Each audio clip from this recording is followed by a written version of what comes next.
myself professor doctor Deepak Singh, allied science specialist. आज एक topic deal कर रहे हैं जो कि बर्थ के बाद का एक बहुत सीरियस डिजॉर्डर्स जिसको बोलते हैं TEF, ट्रैकियोएसोफेजियल फिस्चुला, या इसको बोलते हैं, इसमें साथ साथ एक डिजॉर्डर और हो जाता है, साथ साथ इसको बोलते हैं एसोफेजियल एट्रेसिया। ये डिजॉर्डर्स GIT का डिजॉर्डर्स है जिसमें ऑसोफेगस या तो इनकम्प्लीट बनता है या ऑसोफेगस ट्रैकिया के साथ कम्युनिकेट कर जाता है। अब पूरी बात को हम गौर से समझते हैं कि ऐसी क्या होता है घटना जिसमें ऑसोफेगस या तो बन नहीं पाता है प्रॉपरली, या बनता है तो अब नॉर्मल ये ट्रैकिया के साथ कम्युनिकेट रहता है। अब ये बात हम लोग चलते हैं इसके डेवलपमेंट से। देखिए, इंट्राउटाइन लाइफ में हम लोग एक एक करके हर बात पे ध्यान देंगे। इंट्राउटाइन लाइफ में जब ये इम्ब्रायोनिक ट्यूब बनता है, इम्ब्रायोनिक ट्यूब, तो इम्ब्रायोनिक ट्यूब जो होता है उसमें पहले तो एक ही ट्यूब बनता है। ये कब की घटना है? 6 week of gestation period, 6 week of gestation period की घटना है। उसमें ये जो एक सिंगल इम्ब्रायोनिक ट्यूब बनता है, इस इम्ब्रायोनिक ट्यूब में डिवाइडेशन होती है 2 पार्ट में। तो इसमें एक बनता है प्रॉक्सिमल ट्यूब, प्रॉक्सिमल जो फोरगट का फॉर्मेशन करता है, इसको बोलते हैं प्रॉक्सिमल ट्यूब, जो कि ब्लाइंड सैक जैसा बनता है। ये प्रॉक्सिमल ट्यूब, सॉरी इसको अच्छे से बना लेते हैं। ये बनता है प्रॉक्सिमल ट्यूब और एक बनता है यहाँ पर डिस्टल ट्यूब। ठीक है, इसको पिंक से बना देते हैं, आपको ज़्यादा समझ में आ जाएगी।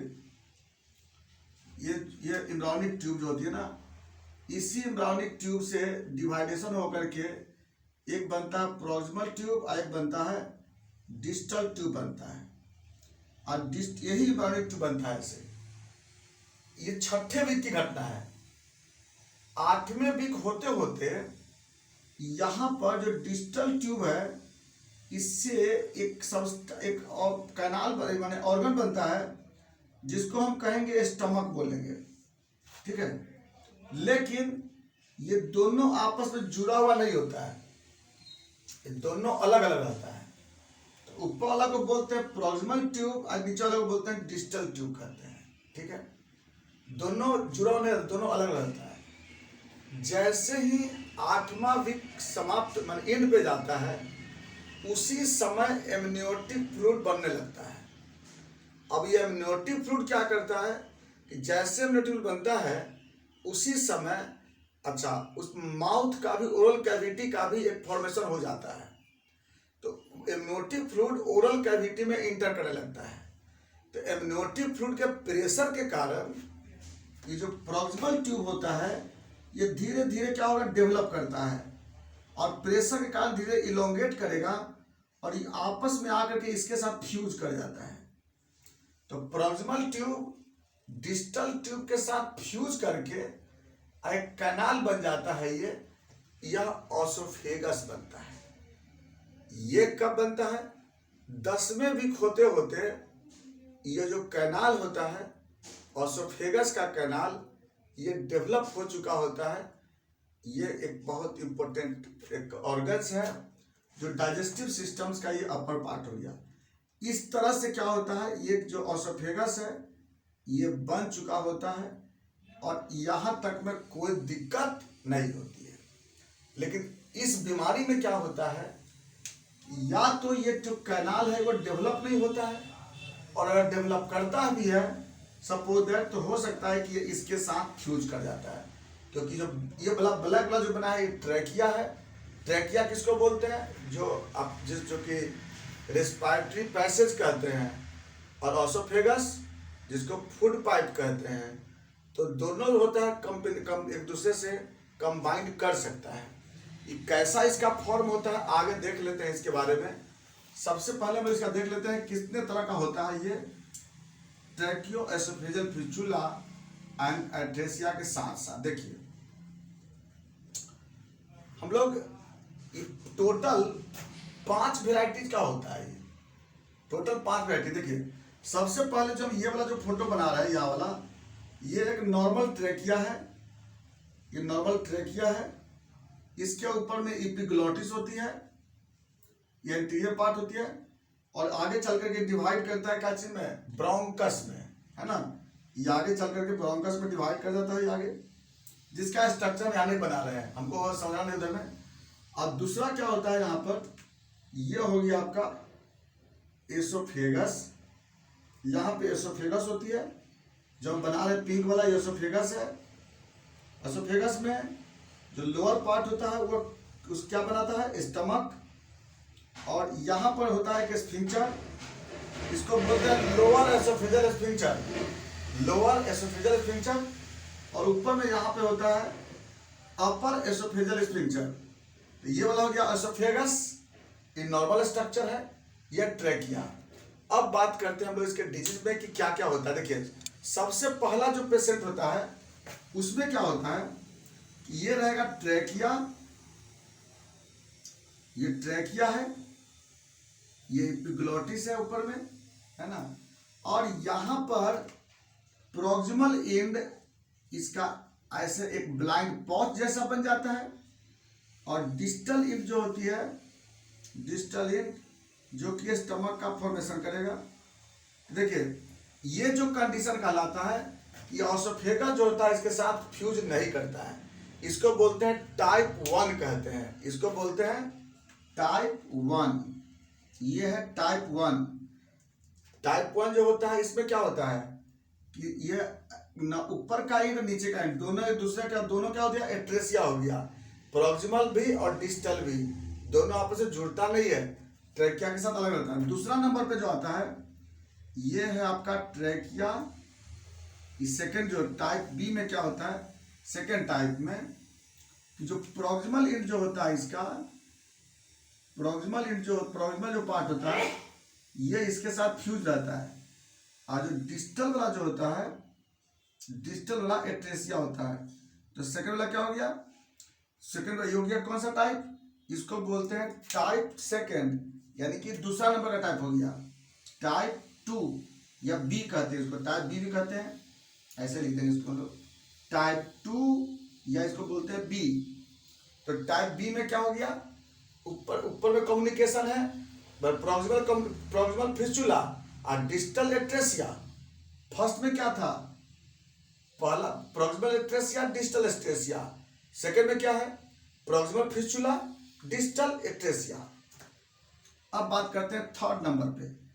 तीसरे नंबर पे क्या होती है, ये ट्रेकिया है, और ये ऊपर वाला पार्ट जो था proximal atresia, but lower part इसका जो होता है ना, ये आपका फिस्टुला होती है। लोअर पार्ट इसका मिलेगा आपको किसी के साथ फ्यूज रहता है।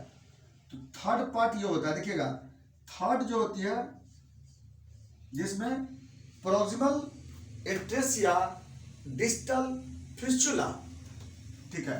अब जो तीसरे नंबर के चौथे नंबर पे जो आते हैं हम लोग, ये फोर्थ नंबर में जो है ये ट्रेकिया है, और ये आपका ऊपर वाला भी फ्यूज है इससे, और लोअर वाला भी फ्यूज है, यानी एट्रेसिया भी है और दोनों फिस्टुला भी है। एट्रेसिया के साथ साथ फिस्टुला भी है, और दोनों फिस्टुला है, यानी ये जो कौन वेराइटी हो गया, चौथा वेराइटी। ये हो गया कौन सा वेराइटी, फोर्थ।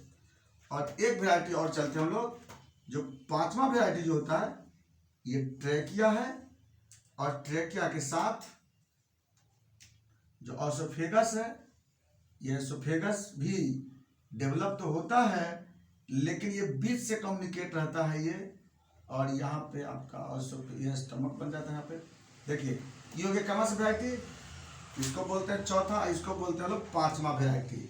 देखिए टोटल 5 टाइप का ये मिलता है TEF। क्या क्या मिला, पहला देखिएगा, सबसे पहला फर्स्ट में proximal atresia, distal atresia, complete atresia, इसमें ट्रेकिया बना होता है, oesophagus complete atresia. Number two में प्रोक्सिमल फिस्टुला, डिस्टल एट्रेसिया।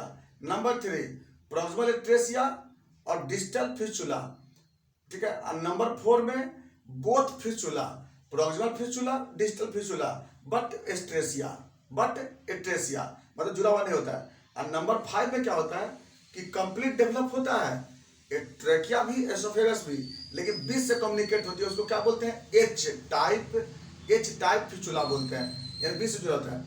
ये तो हो गया मेरा बात इसका टाइप में, चारों बात समझ में आ गया।